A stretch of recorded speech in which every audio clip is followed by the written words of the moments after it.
Hi, everybody. Meteorologist Joe Chaffee here. We've got snow outside from this first clipper system. I'm going to have to make this video a quick one today because I've got to get on the road to get to work.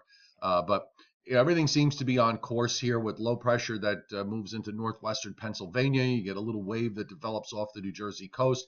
Snow lasts into this evening in northern areas and north and east. Interior southern New England might do well with this. They may get several inches or a little bit more out of it.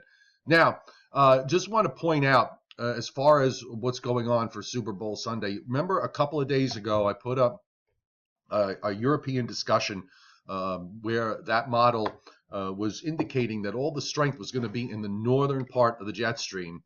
Well, lo and behold, the GFS late yesterday flipped in that direction and hasn't budged really. Looks like this next high, look how far south it goes out. I mean, it's ridiculous. And you have no viable southern stream feature that's coming out. It's all the energy seems to be in the north. Hey, look who joined us, the cat. I don't know, he's been extra affectionate today for some reason, and I'm not quite sure why. Maybe he saw the fact that there was no viable southern stream feature. Little boy. Okay. So anyway, here we go for Super Bowl Sunday. This is really like a simple cold front with some rain and snow showers. I mean, it's insane how we went from seeing a deepening low that was going to go up the east side of the Appalachians, redevelop along the Carolinas, and run up east of Cape Cod and bring a sizable snowfall to the northeast and mid-Atlantic states to this. And going forward, I have to tell you, the pattern to me does not look very good at all.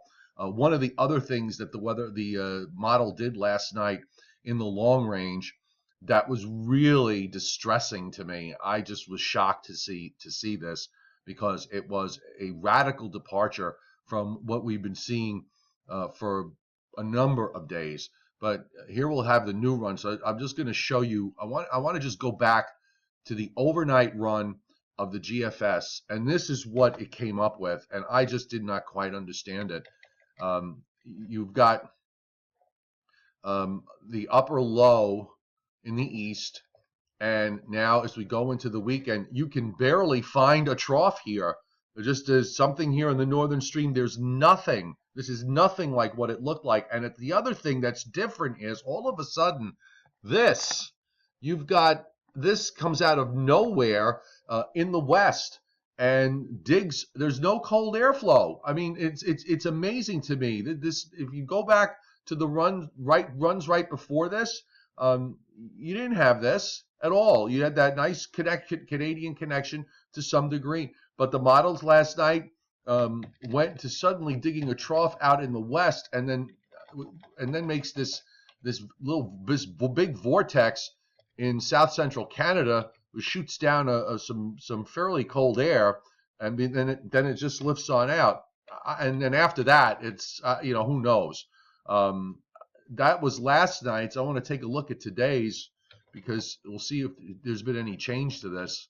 Let me just roll back to where we are now, which is 12Z, because we have enough of it out. And when you take a look at this, I mean, here we go now to the end of this week. It gets cold. I mean, no surprise there. We go into the weekend. You can barely find anything. There's nothing here. There's hardly even a northern stream piece of energy. So we get this weak cold front, but there you have this problem now. This troughing that goes out in the west. Now, if you're watching from the west, you may have fun with this, okay? Because you're going back to the pattern that you've had pretty much all winter long, and then that pushes east. I only have out to almost day 9. So we'll look real quick at what this regards to as far as the surface is concerned. I will tell you this. There's going to be at least one warm day in the east next week. At least one, okay? We'll see.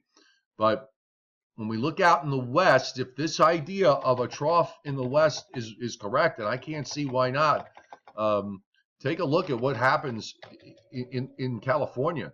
You've got another big rain snow event that moves in for late this week and Friday into Saturday, and snow up in the Pacific Northwest. Another big storm coming in on day 6, which is next Monday, and that spreads up into the Rockies, and then after that it dries out, but then you already see another storm approaching the Pacific Northwest by the time we get to day 9 as a weather front pushes into the east. I have to tell you, folks, I really, especially for those of you in the east, this is not looking good to me at all going into the first part of February.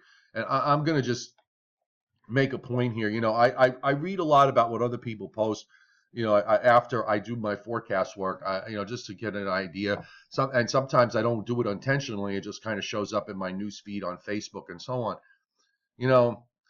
This is one of the reasons why I have said this over again. I cannot get my head around long range. I just can't. When I say long range, I'm talking beyond this 10-day period. And you can see the problems here when we just showed this flip that the model did yesterday and has stuck to it. But I see these people with their they look at all of these indices, the SOI index, the Madden-Julian oscillation, and it's in stage 7, 8, and 1, and all this other stuff. And it means that we're going to have these epic conditions. I'm just going to say, can you please stop? Because for one thing, epic things happen. You only know that after the fact and not before. But really, there's just been too many of these long-range forecasters to stop with the nonsense of these apocalyptic visions that you have, because they don't happen, and they really don't make you look good. Okay, I'm not naming anyone specifically because there's a lot of them. I'll tell you one thing I've decided. I mean, my winter forecast that I put out, which basically was just a guess. I mean, I went for an average winter with slightly below normal temperatures through the whole 3 months. The temperature part's going to be off. The snowfall part, I still have a shot for, which was, below average south, average around New York City, and then above average as you go through upstate New York and up into New England. That may work out.